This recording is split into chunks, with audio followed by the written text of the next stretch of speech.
waxaan salaamayaa wasaaradda iyo madaxda reer Somaliland iyo gudoomiyaha xisbiga UCID Faysal Ali Waraabe waxaana iyana bogaadinayaa waa kan waaba iska bateen anagu tii maxamed siyaad baraan la haysanaa xisbiga iyo barakaysan kulmiye gudoomiye ku-xigaha kulmiye maxamed kaahin waxaan iyana salaamaya bogaadinayaana wafdiga iyaga kan reer Khaatume ee gudoomiyaha baarlamaanka iyo wasiirada iyo inta kale timi meesha waaba ku dhannahay waxaan rabaa ugu horeyn inaan u mahadnaqo dadka reer Hargeysa iyo khaasatan hotelkan aan degannahay ambassador sida sharafta leh ee naloogu soo dhaweeyay ee naloogu adeegayo magaalada uma aanan badnayn haddaan u dhaadhacno dadka magaaladu sida ay kalkacatooyo badan ay ka muuqataa ay noogu soo dhaweeyeen waa ku mahadinaynaa dadka iyagiina waa uga warramaynaa dadku kulley colaadna waa lagu kala maqnaa maantayba kow ii tahay meelaha aad joogtaan baa dib u dhacu yaallaa dad reer Khaatume tihiin waa meelaha ay nagu caburiyeen iyagu oo hay'adihii wax dhisi lahaa ee dhulkan dhisay ay ka hor joogsadeen hadda afgariisiga waxa ay aad insult to injury waa qofaad dhaawacdo nabar ku dhufatay oo waliba cay ugu dartay nimankan nabaday abaarta iyo oodolululka inay haddana nagu eedeeyaan oo yiraahaan meelaha aad joogtaan baa dib u dhacu ka yimi insha Allah waa ka bogsoon doonaa dadkuna hadday nabad helaan magaaladan waxaan dhisay ilaahay haddaan ka baqayno waxa dhisay dadka dhistay dawladdu maamulka iyo nabadda iyo xaakim iyo meelo haddii la isqabto lagu waarun iyo ciidan arinta gacanta ku hay laakiin dadka hadday nabad helaan sidii aboorka u shaqaysanaya wax dhulkooda dhisanaya caruurtooda wax baranaya dawladdu waa inay u facilitate garaysaa ama ay u samaysaa oo rule of law kala dambeynaya sharci jiro ama legal framework xitaa ka dibadda ka yimi ama ka dhulka u dhashay hadduu investment meel gelinayo inay jiraan wax lagu kala baxo oo qofka haddii wixiisa lagu qabsado inayn ku khasbin beeshiisii ama jilibkiisii inuu aado laakiin sharci lagu kala baxo iyo maxkamad ay jiraan midda annagu aanu Khaatumanahay Somaliland iyada danteeda u mooday inay Khaatumo la hadlaan annagu waaba muran madoonto annaga dastuurkaygay ku taal shirarkaanu isugu nimaadnay ku taallaa inaanu wada hadal iyo nabad raadino annaga gudaha iyaga haddaanu Khaatumanahay ku wada noolaano dariska iyaga kula noolaano geeska Afrika nabadda laga wada raadiyo haddaba tallaabo Rome was not built in one day ama Hargeysa was not built in one day markay Hargeysta ahayd ee hore laga soo gudub waa magaaladan caasimadda ah ee laga yaabo 1 milyan wax ku dhawo dadii inayba ku nool yihiin haddana mudday qaadatay haday ugu yartahay 100 sano iyo saayid bay qaadatay waxaan rabaa inaan u gundadago wax yar ka idhaaho bilow fiican baan maraynaa wada hadaladana mudday soo socdeen waa run markii hore in la isbarto in la isku dadoobo waqti qaadatay nimankiina hadda iyagoo qof walba wuxuu meesha la yimi ku dhagan yahay haddana ay dhex martay wada hadal iyo saaxiibtinimo iyo niyad sami waa intaasoo ay ummadii oo dhan la wada gaarsiiyaa meelay joogtaba annagu Khaatumo haddaanu nahay waa run nabadna waa rabnaa wadankan Ingiriisku xukumi jiray ee magacii hadda aad idinku la wareegteen ilaa waa la wada lahaaye haddana waxay noqotay dawladda Somaliland war dawladda Somaliland kama mid ahayn haddana siday tahay kama mid noqonayno waxaanu diyaar u nahay taa haddaba aynu maanta halkaa u wada fadhino in laga wada hadlo arrimo siyaasiya la isku hayaa xal siyaasiya loo baahan yahay ku dhiirasha loo baahan yahay leadership baa loo baahan yahay dadkanu dad la isku talayo la isku khasbaya ma aha qolaada way dhaceen soo jireen bayba ahaayeen intanuun hadda aad dowladda noqoteen ay noo dowladayseen ee ciidamada tan iyo artilleriga iyo beebayaasha uun aad noola soo baxdeen bay xaalku meel fogaaday awal waa la isdili jiray waana laga heshiin jiray waa la yaqiin waxa la isku dilaya waxa laga heshiinayo intaasoo dhan ka soo gudub arrintan waa arrin culus weeye ummad dhan aayaheedii iyo mustaqbalkeedii iyo taariikhdeediiba waa tahay in laga doodo annaku diyaar baanu u nahay ilaahayna waxaan ka baryaynaa gidigeenba caqli iyo xikmad dii aanu ummaddan ugu horseedi lahayn nabad iyo nabad ku wada noolaasho iyo wax wada yeelasho iyo sinaan iyo cadaalad warannaku cidna marti u noqon mayno cidna magan u noqon mayno ciddii filaysa in hoostana la gelinayahay waanu cid marti u noqon war cidna marti u noqon mayno si cad baynu ama ku heshiinaynaa oo waxaan wada leenahay u wada binaynaynaa oo u wada dhisaynaa ama si cad baynu ku kala tegaynaa waxayna hadda u eg tahay si cad in lagu heshiin doono insha allah saasaan bilow fiicanna waa maraynaa bisha 10keeda Julayna iyadoo ilaahay roobina siiyey oo dhulku barwaaqo yahay oo xanuunadii ilaahay fanahaygu nagu soo siiyey aynu ka bogsoonay xooluhu ha yaraadeen laakiin way isku fufi doonaan waxaan rajaynaynaa iyadoo burco boorweyntii hore ahayn laakiin dooniwaal iyo waxaanba ku soo arkay waa dhawaytaan soo maray dhir badan oo meesha lagu beeray dhir badan oo dhulka lagu beeray oo kulley beer miyay ahayd meel ku dhow ilaa burco oo dhir lagu beerayo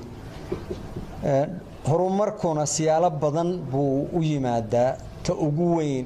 weyn ee horumarku waa nabad iyo cadaalad iyo wax la wada leeyahay yaa uun dadku salka ku dhigi karaa taasaanu ku hiranaynaa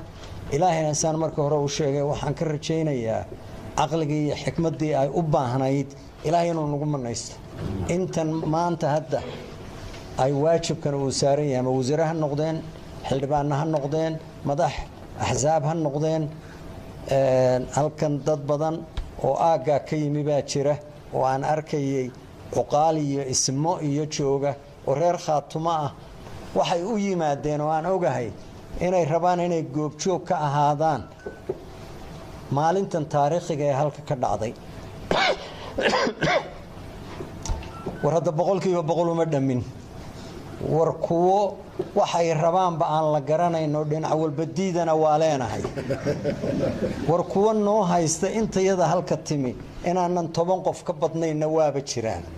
hadda isaga keligii meel taagan ka warkaas soo tabinayaa leh 10 qof wax ma gooyaan 10 qof wax ma saxiixi karaan war mas'uuliyad baa nasaaran war khaatuma maamul weeye ummaddu ay samaysatay war iskarabyaa laga fiican wareer Soomaaliland ayaynan ka filin inayna cashariyaan oo tafaraaruqa inaga cashariyaan war kama filayno waranba meeshooda hadaan joogo tabta ay yeelayaan baan yeeli lahayn taasum baan yeeli lahayn laakiin innaka qudhadooda odayba wuxuu ku yiri laba wiil oo lagdamaya war ninka tabcee yarkii kala yiraanba waa maqlaya roy danteena ku wada jirta Somaliland waxaan qabaana waxba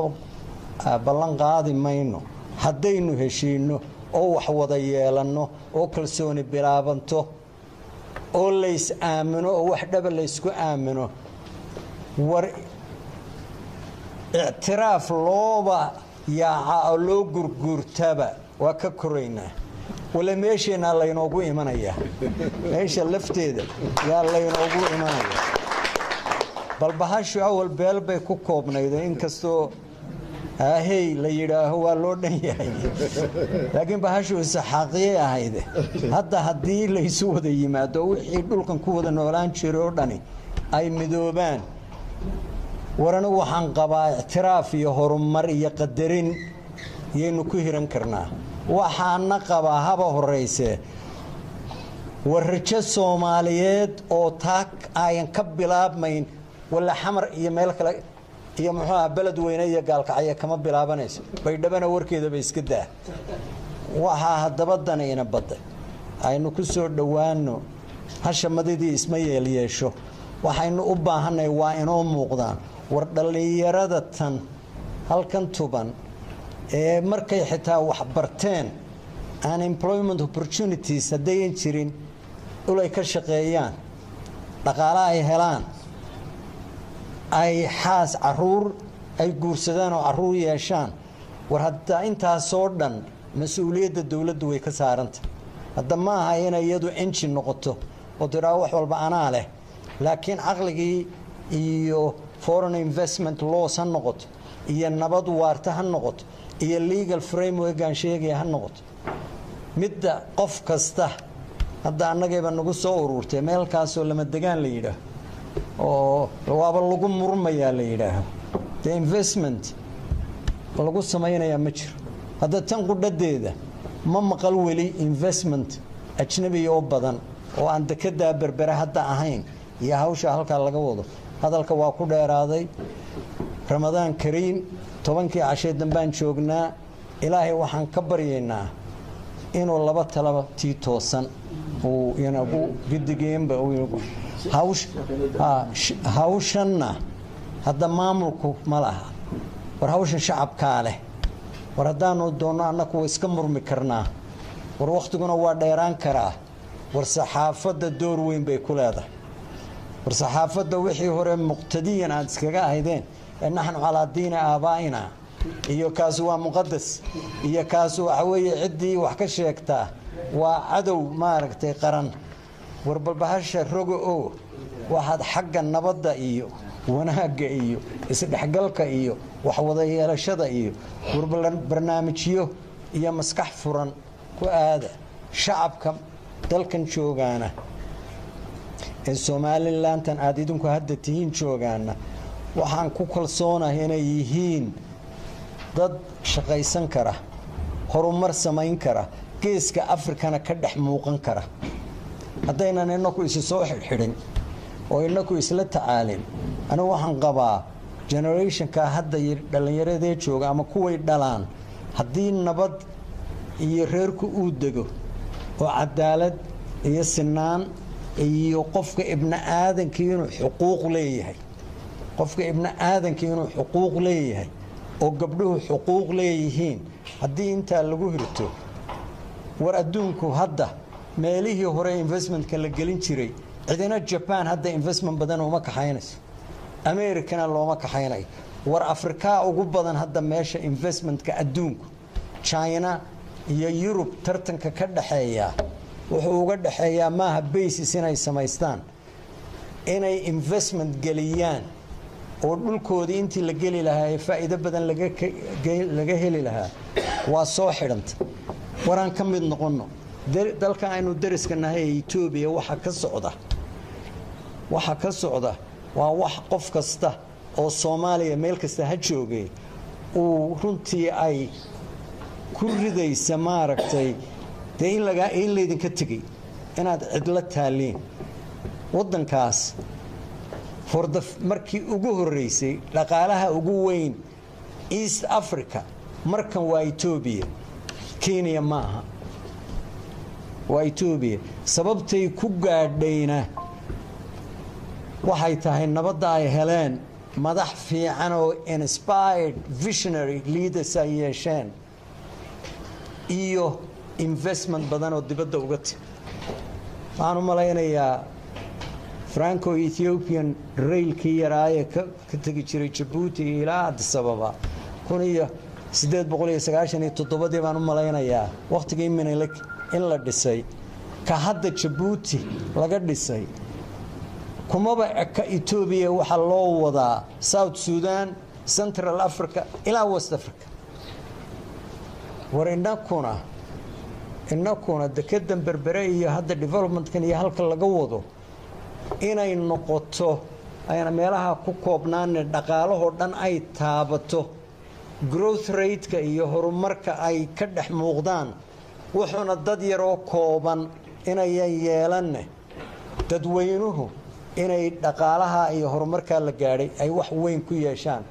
oo ay justice iyo cadaaladdu maaha xagga siyaasadda xagga dhaqaalaha ka sii dara. aad iyo aad baad u mahadsantihiin. waxaan inoo wada rajaynayaana midhayn sheekhaaba ducayn doonee waxaan anigu intayda yar waayadan roobun baan u ducayn jiray